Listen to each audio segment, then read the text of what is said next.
Imagina por un momento tener el monopolio absoluto de la computación mundial, porque eres Intel, tienes laboratorios de investigación con presupuestos prácticamente ilimitados. Además, cuentas con las mentes y los ingenieros más brillantes del planeta en tu nómina, y por supuesto, posees una capacidad de fabricación de silicio que literalmente intimida a naciones enteras. Con todo este poder infinito a tu disposición, lo lógico y natural sería pensar que puedes conquistar y dominar cualquier mercado tecnológico que te propongas. ¿No es así? Pues prepárate, porque la realidad de esta industria es mucho más oscura, cómica y ridículamente cara. Hoy vamos a desenterrar uno de los misterios corporativos más fascinantes, pero por supuesto también los más desastrosos en toda la historia del hardware. Así que vamos a hacer un viaje técnico y profundo para descubrir la eterna, tóxica y casi masoquista obsesión de Intel por intentar fabricar tarjetas gráficas dedicadas. Y acompáñame a explorar desde sus primeros experimentos secretos en la prehistoria de los años 80, experimentos los cuales terminaron en las manos del mismísimo Steve Trabajos, pasando por monstruos de 47 piezas de silicio y proyectos cancelados en el último segundo que costaron auténticas fortunas, hasta llegar hasta la cruda actualidad con tarjetas que prometieron destruir a Nvidia, pero que terminaron asfixiadas y archivadas por la escasez mundial de memoria RAM del año 2025. Así que ponte el pantalón, toma tu desayuno y tu cafecito. Solo que déjame mencionarte que en esta ocasión tendremos un sorteo por los 20,000 suscriptores. Gracias a todos por estar aquí. Sin ustedes este canal no sería absolutamente nada. Entonces, si quieres saber los detalles para este sorteo, quédate hasta el final, porque te voy a explicar cómo participar. Bueno, antes de que continuemos con el video, déjame mostrarte un pequeño mensaje de nuestro sponsor. Espera un momento. ¿Quieres conseguir tu Windows y tu Office totalmente legal y a un precio realmente bajo? Pues aquí te traigo el mejor sitio confiable donde puedes comprar tu licencia tanto como para Office como para Windows, y también si los quieres comprar en paquete, ¿por qué no? Porque aquí vas a poder conseguir desde el mismísimo Office 2016 Professional Plus hasta el Office 2024 Home. Y déjame decirte que no tienes nada de qué preocuparte, porque te los traigo con un descuento del 62%. Y si te preguntas qué hay para activar tu Windows, pues vas a poder encontrar desde la licencia de Windows 10 Home hasta la de Windows 11 Pro. Y no solo eso, porque no voy a permitir que te comas el precio completo, y te traigo un descuento del 50% para tu licencia de Windows. Y como bien te lo dije, si quieres combinar y comprar tanto como Office como Windows 11, también están en descuento del 62%. Así que corre y compra tus licencias.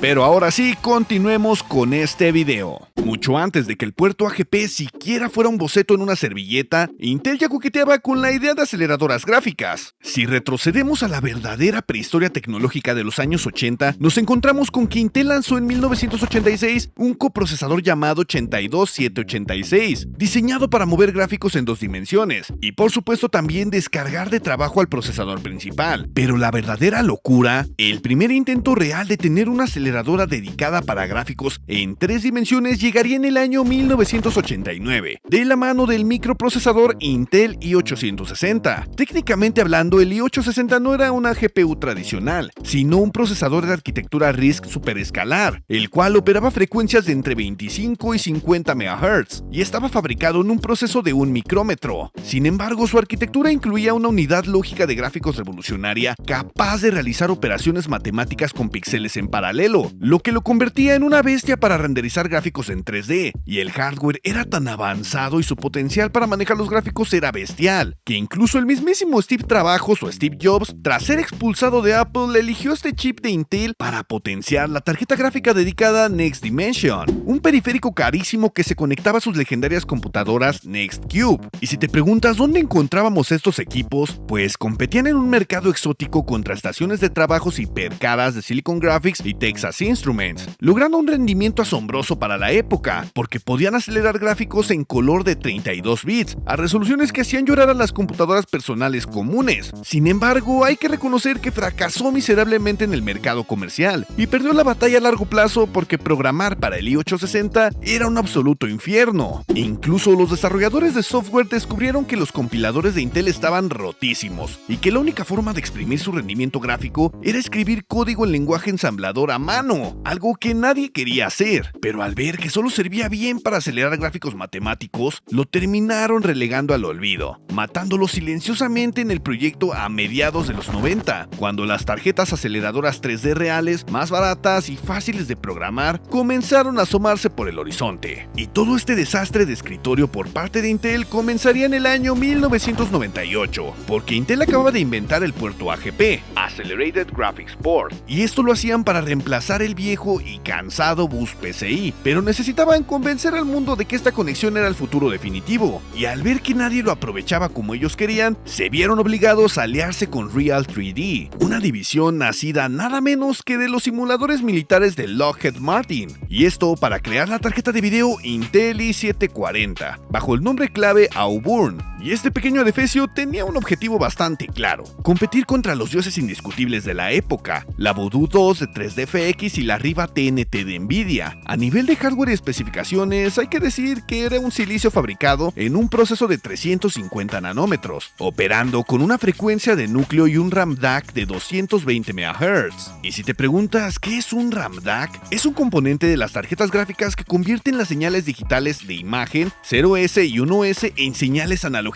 de voltaje, las cuales sí son necesarias para mostrar imágenes en monitores CRT o conexiones VGA. Actualmente esta tecnología ya está obsoleta, porque al día de hoy los monitores modernos utilizan señales digitales. Este adefesio integraba entre 2 y 8 MB de memorias SG-RAM o SD-RAM, y utilizaban el recién estrenado conector AGP2X. Pero aquí tenían una trampa: el cómo funcionaban realmente, porque para ahorrar costos y no incluir muchísima memoria VRAM dedicada, la cual en ese tiempo era carísima, bueno, al igual que hoy, la tarjeta utilizaba el ancho de banda del puerto AGP para almacenar y leer las texturas directamente desde la memoria RAM general del sistema, y sobre el papel sonaba genialidad financiera, pero su rendimiento era malísimo, porque frente a la competencia fue un desastre absoluto. Mientras la Voodoo 2 corría Quake 2 o Tomb Raider 2 como toda una campeona a 60 cuadros por segundo, el i740 apenas si se arrastraba entre unos 30 a 40 cuadros por segundo promedio, sufriendo de unos bajones en el 1% tan severos que ocasionaba que el juego se sintiera como si estuviera en diapositivas o como si este tartamudeara. Y como consecuencia, esta tarjeta perdió la guerra de ventas, porque el ancho de banda de la AGP2X estaba limitado a 533 MB por segundo. Y por supuesto, nadie quería jugar a tirones por ahorrarse unos pequeños billetes. Intel aplicó prácticas de monopolio, obligando prácticamente a los fabricantes de placa base a comprar lotes enteros del i740 si querían tener acceso a los codiciados procesadores Pentium 2. Entonces, cuando la tarjeta finalmente murió en el mercado de dedicadas, agarraron la arquitectura, la metieron a la fuerza dentro de sus chipsets como el i810, y así nacieron los infames gráficos integrados de Intel, Extreme Graphics. Pero continuemos con la desgracia. Justo un año después, Intel creyó ingenuamente que podía arreglar su error lanzando un sucesor directo bajo el nombre clave Portola, comercializándolo brevemente como el Intel i752. Entraría en la pelea para competir contra la Riva TNT2 de Nvidia y la flamante Voodoo 3 de 3DFX. Repasando su hardware y especificaciones, estaba fabricado en un proceso de 250 nanómetros, con una frecuencia de núcleo de 100 MHz bajo una arquitectura de tuberías de doble píxel. Esta tarjeta soportaba hasta 16 MB de memoria SD-RAM a 133 MHz, manteniendo el conector AGP2X. Y en cuanto a su rendimiento frente a la competencia, pues la tarjeta seguía dependiendo de leer las texturas desde la memoria RAM del sistema. Y mientras la Voodoo 3 escupía cuadros por segundo con una fluidez asombrosa en Quake 3 Arena, el i752 se ahogaba intentando procesar polígonos básicos. Perdió de inmediato porque la industria ya estaba estandarizando el uso de la memoria VRAM local de alta velocidad, haciendo que la filosofía del ahorro de Intel naciera completamente obsoleta. Intel llegó a fabricar un lote minúsculo de estas tarjetas, pero justo antes de enviarlas masivamente a los distribuidores, los ejecutivos analizaron las pruebas de rendimiento y entraron en pánico al ver que sería un suicidio comercial aún mayor que el anterior, y por supuesto cancelarían la venta en el último segundo. Y las pocas unidades que sobrevivieron a la purga son rarezas de coleccionista. El silicio no se desperdició, sino que se recicló fusionándolo dentro de las placas base, naciendo así el popular chipset i815. Y a mediados de la década de los 2000, entre el fiasco del i752 y la locura de la Rabi, Intel tuvo una crisis de identidad y decidió que el futuro de las tarjetas gráficas gráficas no estaba en los escritorios, sino en los bolsillos. En el año 2004, anunciaron con bombos y platillos el Intel 2700G. Sí, yo sé que suena como los gráficos integrados de AMD, pero no era nada de esto. Conocido bajo el nombre clave de Marathon, esta pequeña pieza de silicio era una auténtica aceleradora gráfica dedicada en 3D, pero diseñada exclusivamente para dispositivos móviles, PDAs y los primeros teléfonos inteligentes robustos que corrían el sistema operativo Windows CE. Pero lo irónico de su hardware y especificaciones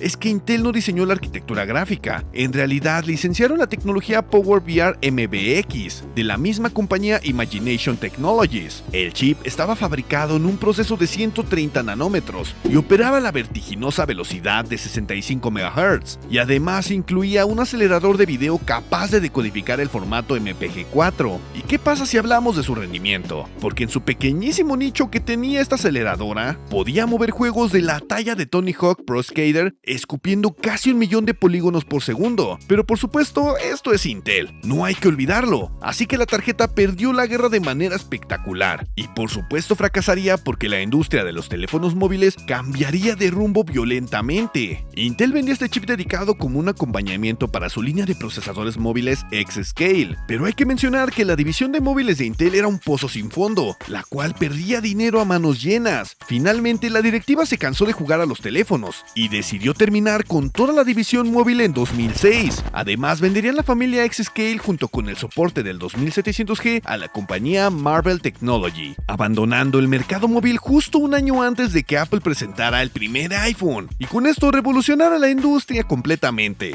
Y casi una década después, en el año 2008, Intel dominaba a placer las CPUs y Nvidia se coronaba como el rey indiscutible de las GPUs. Fue entonces cuando a Pat Gelsinger, el actual director ejecutivo, se le ocurrió una idea fundamentada en pura soberbia: afirmar que la rasterización tradicional estaba muerta y que las arquitecturas x86 de Intel eran tan perfectas que podían usarse para renderizar gráficos por pura fuerza bruta. Y bajo esta ilusión de grandeza nacería la Ravi, un aterrador híbrido mutante fabricado en 45 nanómetros, que usaba 32 núcleos x86 basados en el antiquísimo diseño del Pentium original, pero vitaminados con unidades vectoriales gigantescas, que estaba dotada con los 512 bits. Su objetivo era competir directamente contra la Nvidia GeForce GTX 400 y la serie AMD Radeon HD 5000. Esta la Ravi gozaba de una memoria GDDR5 y una interfaz PCI Express 2.0. El rendimiento en pruebas a puerta cerrada fue humillante, y hay que reconocer que fracasó y perdió porque tenía un núcleo x86 que es fantástico para cálculos lógicos complejos, pero espantosamente ineficiente para pintar millones de píxeles a la vez. La Ravi fue cancelado para el mercado de consumidores en 2010. Sin embargo, le arrancaron las salidas de video y reciclaron toda esa monstruosa arquitectura para vender las supercomputadoras bajo el nombre de Xeon Phi. Pero si quieres saber más de este hardware, vea mi video sobre Intel Xeon y mira este desastre corporativo. Así que saltemos un poco al año 2017. Intel decidió abrir la billetera y contrataron a Raya Koduri,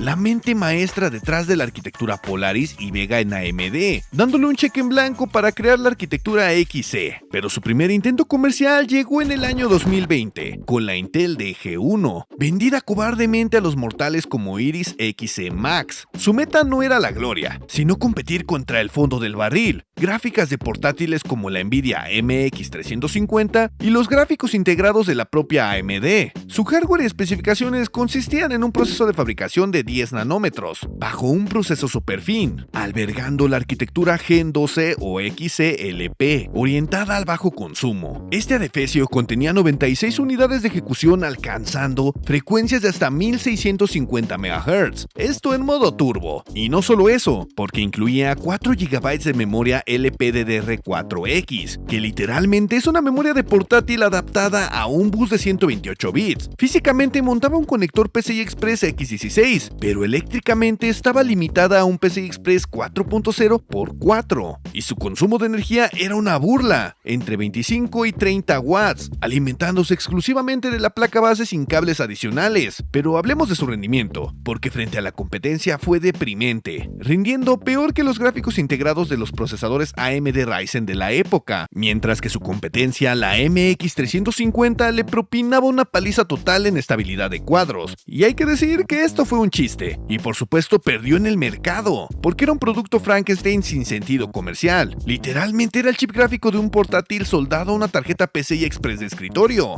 Así que se puede entender por qué Intel jamás la vendió al público general. Pero su último clavo en el ataúd de esta tarjeta de video es que incluía un maravilloso bloqueo por BIOS, lo que hacía que la tarjeta simplemente se negara a dar videos si no la conectabas a una placa base Intel muy específica, así que fue un experimento corporativo rancio, que por supuesto se burló de los consumidores desinformados. Pero vamos a dar un pequeño salto al año 2022. Intel finalmente se pondría serio, y con la arquitectura XeHPG, la cual estaba destinada para gaming de alto rendimiento, esta llegaría bajo el nombre clave de Alchemist, o también conocida como DG2, teniendo como buque insignia a la hermosa Intel Arc A770 Limited Edition. Esta vez competía directamente para asesinar a la gama media, apuntando contra la RTX 3060 y la Radeon RX 6600 XT.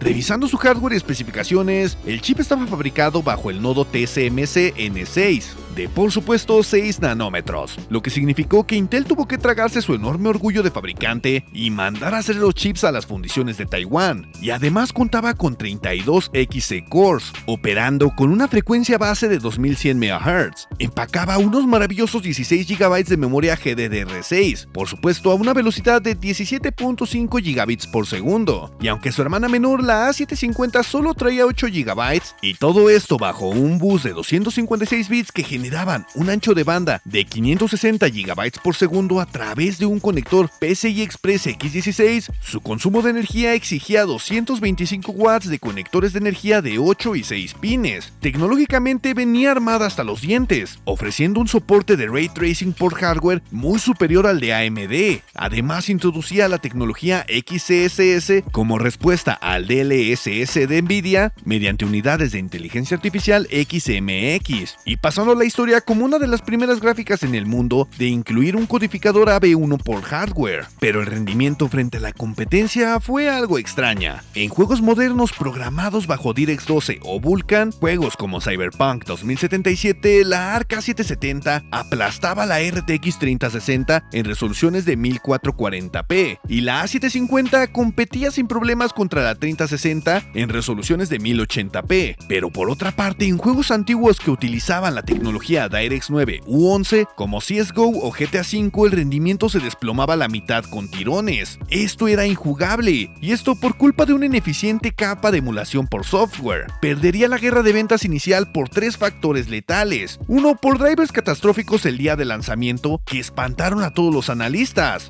drivers que además tardarían en llegar, y si corregían algunos errores, otros los empeoraban. Su segundo problema fue un consumo eléctrico absolutamente alto, cuando incluso la computadora estaba en reposo, y una dependencia tóxica de la tecnología Resizable Bar, que si incluso tu placa base no tenía esta tecnología activa, la tarjeta podía perder hasta un 40% de rendimiento. Y hay que reconocer que la tarjeta sufrió retrasos interminables, y aunque a muchos nos cueste admitirlo, la compañía la abandonó por completo tras este grande tropiezo. Sin embargo, en un acto de redención increíble, los ingenieros de software trabajaron como condenados, reescribieron los drivers, arreglaron el desastre con DirectX 9 y lograron que las Arc envejecieran como el buen vino. Pero claro que aquí no termina el desastre de Alchemist. Tenemos que asomarnos a sus 2 desastres que Intel intentó colar por la puerta de atrás: la línea Arc móvil para laptops y las tarjetas Arctic Sound M para centros de datos. Porque mientras Intel batallaba con los controladores rotos de la A770 de escritorio, simultáneamente inundó el mercado de portátiles con chips dedicados que iban desde la humilde Arc A350M hasta el supuesto monstruo que era la Arc A770M. A nivel de especificaciones, la 770M compartía el mismo silicio de 6 nanómetros de TSMC que su hermana mayor de escritorio, conservando los 32 XE cores, pero limitando su consumo a unos calientes 150 watts máximos, y esto lo harían para que no derritiera las baterías, e incluyendo los mismos 16 GB de memoria GDDR6. Competía directamente con las gráficas de portátil Nvidia RTX 3060 y la serie 3070 70. El rendimiento en portátiles fue una pesadilla multiplicada por 2, porque si en escritorio los drivers eran malísimos, en los portátiles, donde la gestión de energía y los cambios automáticos entre gráficos integrados y gráficos dedicados son críticos, además los fabricantes de computadoras como Lenovo o HP terminaron arrinconando estos equipos en liquidaciones permanentes porque nadie quería comprarlos frente a la estabilidad brutal que ofrecía Nvidia en portátiles. Y podemos decir que estas GPUs perdieron por la inestabilidad de software que sufrían. Pero, ¿qué hay de Arctic Sound M? Su primer gráfica dedicada para servidores de la familia XE. Esta gráfica no estaba hecha para inteligencia artificial pura, sino para dominar el mercado del juego en la nube y el streaming de video, basándose literalmente en el mismo hardware de la Alchemist, con un consumo de 150 watts. Fracasó silenciosamente, porque cuando logró salir al mercado sin explotar por culpa de sus controladores, servicios enteros de juego en la nube como Google Stadia ya estaban quebrando o cancelándose, y como cereza sobre el pastel, Intel había prometido 2 líneas de servidores, llamadas Lancaster Sound y Melville Sound, pero asustados por las pérdidas millonarias, pasaron la guillotina corporativa y cancelaron ambos proyectos en secreto, en pleno 2023. Y si seguimos mirando un poco el año 2023 y damos un pequeño salto en el tiempo, llegamos a la culminación absoluta de locura ingenieril, la Intel Data Center GPU Max, mundialmente conocida como Ponte Vecchio, entró al cuadrilátero del mercado multimillonario de la inteligencia artificial para competir contra los todopoderosos monopolios de Nvidia H100 y la AMD Instinct MI250. Sus especificaciones de hardware son absolutamente complejas, y en lugar de ser un solo chip, es un monstruo Frankenstein compuesto por 47 piezas de silicio distintas, mezclado en el nodo Intel 7. Incluía componentes de TSMC a 7 nanómetros y otros a 5 nanómetros, todos unidos mediante complejísimas tecnologías de empaquetado tridimensional llamadas foveros y EMIB, y esto suma a más de 100.000 millones de transistores en un solo paquete, y esta bestia podía llevar hasta 128 GB de memoria HBM2E, y la cual era extremadamente rápida, pero tanto poder conlleva un consumo demencial de 600 watts de energía, incluso exigiendo refrigeración líquida masiva obligatoria. En cuanto a su rendimiento en tareas de supercómputo tradicional, como simulaciones de físicas, rendía de maravilla, llegando a ser el corazón de la supercomputadora Aurora del gobierno estadounidense. Pero en el mundo real de la inteligencia artificial comercial, que es donde verdaderamente llueve el dinero, fue masacrada sin piedad por Nvidia y fracasaría comercialmente. Perdió porque llegó al mercado con años de retraso, era ridículamente cara y dolorosamente difícil de fabricar debido al enorme margen de error al ensamblar 47 piezas microscópicas. Además, su ecosistema de software OneAPI no le llegaba a los talones a la madurez y adopción universal del CUDA de Nvidia. Y hay que reconocer que la muerte de esta generación revela que Koduri la había vendido internamente como el mesías que destruiría a Nvidia, viendo que los márgenes de ganancia eran inexistentes junto con la pesadilla técnica de producción, tomarían una humillante decisión de cancelar por completo a su sucesor directo llamado Rialto Bridge, terminando con toda la arquitectura para empezar desde cero con un diseño tradicional bajo el nombre de Falcon Shores.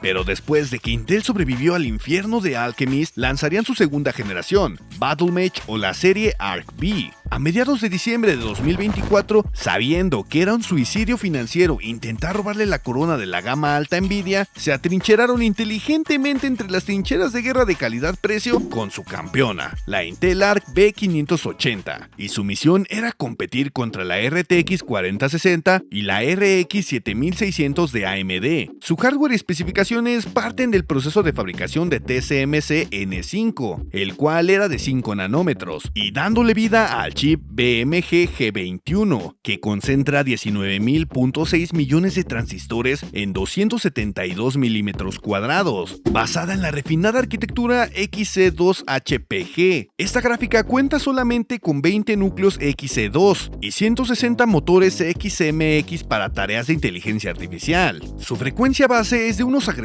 2670 MHz, escalando incluso hasta los 2850 MHz con su modo turbo, y cuenta con 12 GB de memoria GDDR6 a una velocidad de 19 gigabits por segundo sobre un bus de 192 bits. Pero para disminuir costos de fabricación utiliza una interfaz PCI Express 4.0 X8 y su consumo de energía es de 190 watts, el cual se alimenta de un único conector de 8 pines. Tecnológicamente destaca por sus salidas DisplayPort 2.1, algo que Nvidia se ha negado rotundamente a incorporar. Pero, ¿qué hay de su rendimiento? Frente a su competencia es una auténtica maravilla por su precio. A resoluciones de 1080p o 1440p logra empatar e incluso en algunas situaciones logra superar a la RTX 4060. Esto gracias a sus 12 GB de memoria VRAM. Y si hablamos de AMD, esta tarjeta gráfica aniquila por completo a la RX 7600. Incluso si activamos el trazado de rayos, la tarjeta gráfica de Intel trabaja mucho mejor. Pero a pesar de esto, Intel sigue luchando y perdiendo terreno en ventas. No por deficiencias de hardware, sino por el inmenso estigma y el monopolio mental del consumidor. La gente quedó tan profundamente traumada con el desastroso lanzamiento inicial de Alchemist que simplemente desconfían ciegamente de la marca. Pero algo que destrozaría la esperanza por completo gira en torno a las hermanas mayores que nunca nos dejaron tocar, las rumoradas ARC B770 y ARC B750. Estas tarjetas iban a estar en el gigantesco silicio BMG G31, un núcleo monstruoso diseñado con 32 núcleos XE2 y hasta 16 GB de memoria RAM, pero los reportes internos filtrados a inicios de este mismo 2026 confirman que este proyecto de gama alta para consumidores está prácticamente cancelado o incluso está archivado indefinidamente por una completa inviabilidad económica, dictada incluso por el mercado global. Resulta que la escasez brutal y el encarecimiento de las memorias RAM y VRAM a nivel mundial estranguló los planes de Intel. Revisaron sus libros contables y la dura realidad les escupió en la cara. No podían fabricar una tarjeta para gamers empacando 16 GB de memoria GDDR6, además carísima, y esto venderlo a un precio competitivo contra Nvidia, porque no podrían hacerlo sin perder decenas de dólares por cada unidad vendida. Sin embargo, sabemos que el diseño de la B750 y la B770 estaba completamente terminado, porque toda la información de ese exacto núcleo, la BMG G31, volvería casi intacta en las recién anunciadas tarjetas de gama profesional, la ARC Pro B70 y la B65. Intel simplemente tomó el silicio que iba destinado a los gamers y le certificó controladores para diseño profesional como AutoCAD o Blender. Decidieron venderlas a precio de oro en el sector empresarial, donde las compañías sí están dispuestas a pagar el sobreprecio absurdo de las memorias sin decir nada. Redirigieron todo el poder de fuego de esos chips hacia las estaciones de trabajo y los servidores de inteligencia artificial, dejando a los gamers de PC sin el buque insignia que tanto esperábamos. Es facilísimo mirar hacia atrás con la ventaja del presente y reírnos a carcajadas de los puertos AGP saturados, de los procesadores x86 que querían disfrazarse de tarjetas de video solo por soberbia, o de esos leviatanes incontrolables de 47 piezas que terminaron asfixiados por su propia complejidad corporativa. Pero por otra parte, cuando escarbamos con cuidado en este cementerio de proyectos cancelados, de estas ilusiones rotas y de miles de millones de dólares quemados en la hoguera de la innovación, encontramos algo profundamente nostálgico e incluso algo poético. Hay una belleza innegable en la necesidad de Intel, en una industria que se ha vuelto fría, calculadora y dictatorialmente dominada por el inquebrantable duopolio del color verde y el color rojo. Hace falta un gigante azul dispuesto a saltar al vacío una y otra vez, dispuesto a estrellarse contra el concreto con tal de intentar cambiar las reglas del juego. Quizá la generación actual logre sobrevivir a la tormenta de escasez, o quizá en un par de años estemos aquí sentados hablando de otro fracaso espectacular que terminará adornando las repisas de los coleccionistas como un melancólico trofeo de lo que pudo ser. Pero de algo podemos estar absolutamente seguros: la historia del hardware de PC, esa que tanto amamos, no sería ni la mitad de fascinante sin estos desastres épicos, porque la grandeza técnica no siempre radica en hacer las cosas perfectas a la primera, sino en entender la audacia ciega de seguir forjando arena, generación tras generación, buscando ese escurridizo milagro de silicio que finalmente los haga llegar hasta arriba. Ahora sí, después de este video te voy a explicar cómo va el sorteo. Primero, muchas gracias por estar aquí. Sin ti, este canal no sería lo que es al día de hoy, así que por eso quiero regalarles algo. Y este es el sorteo de un título en la plataforma de Steam. Para participar tienes que darle like a este video, y tienes que estar por supuesto suscrito a este canal. Comenta qué tarjeta de video tienes con la frase "participo en el sorteo con mi tarjeta RTX 2080 Super", o la tarjeta gráfica que tú tengas. Estaré anunciando el ganador el día 14 de marzo del 2026, así que quédate pendiente, porque si llegamos a los 100,000 suscriptores les daré algo completamente inolvidable. Y si te gustaría saber de algún tema en especial, de algún procesador, puedes hacérmelo saber igual en la caja de comentarios. Estoy pensando en abrir un apartado de encuestas, donde ustedes mismos elijan el próximo tema del video. Así que si estás escuchando esto, estate atento a las encuestas, porque estaré dejando 3 opciones para el próximo video en la próxima encuesta del canal. Te invito a darle like al Hyper y a suscribirte. También a seguirme en mis redes sociales, las cuales estarás viendo en pantalla. Y si quieres apoyarme con un super, claro que puedes hacerlo. Te dejo en pantalla cómo hacerlo. Así que yo soy Alan, el gamer desempleado, y nos veremos en el próximo capítulo.